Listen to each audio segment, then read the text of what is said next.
man was dead.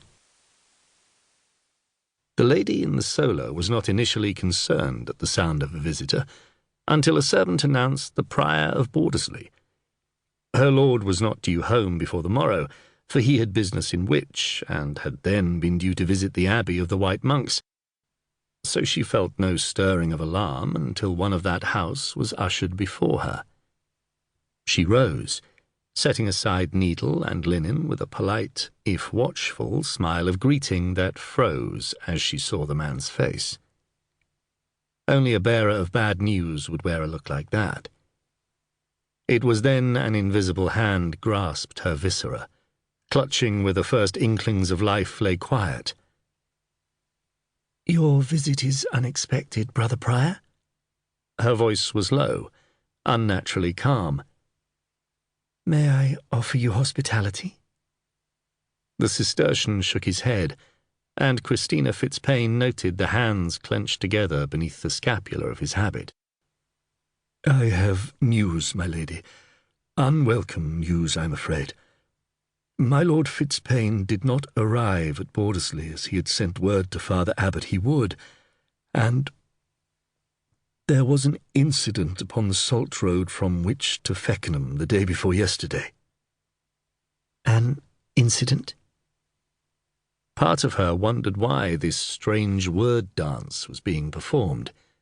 She already knew, with the inevitability of falling into an abyss, the end of it. "My daughter, there is no easy path for this. He was found dead about a mile from Wich, and 2 other men also, each with a fatal wound. The men were taking a train of salt towards Ulster. It is thought your lord came across the theft of the salt in progress, and—" "My lord was cudgelled by some peasant thief. It is unbelievable." The denial was almost angry, as if she were trying to convince herself of it and failing. "No. All 3 had fallen to arrows. The bodies were discovered yesterday and taken to Wich, where one of our brothers had been sent upon business of our house. He recognized the body, of course, such a benefactor as the Lord Corbin Fitzpaine has been, and with the Lord's brother, one of our fraternity. He requested that the body return with him to Bordesley, thinking he would be buried in our church, but, forgive him, he forgot you might wish him interred here." Christina's head was spinning with so many jumbled thoughts. How would she contact Robert, Corbin's other brother? Was he even still alive? All she knew was in whose train he rode towards the Holy Land to take service with the Templars. What must she do? She already carried Corbin's child, perhaps his heir. Was it right to call the brother home? How would she see her lord receive justice? Her own feelings did not exist beyond this freezing numbness within her. "My lady, should you sit? You are most pale. It must be a shock indeed, but—" "I'm sorry.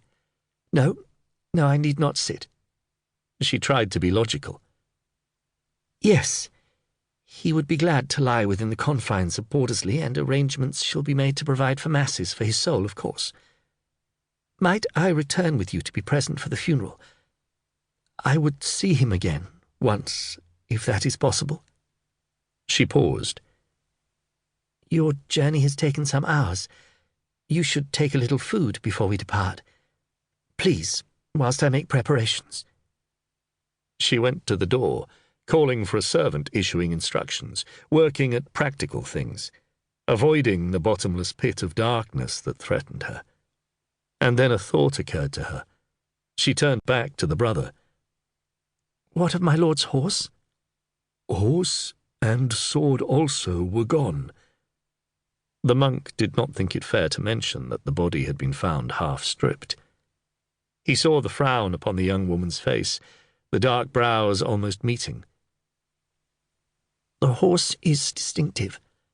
A dark grey, dark as dulled mail, but with a white star and 2 white stockings. My lord was very proud of him. Where the horse..."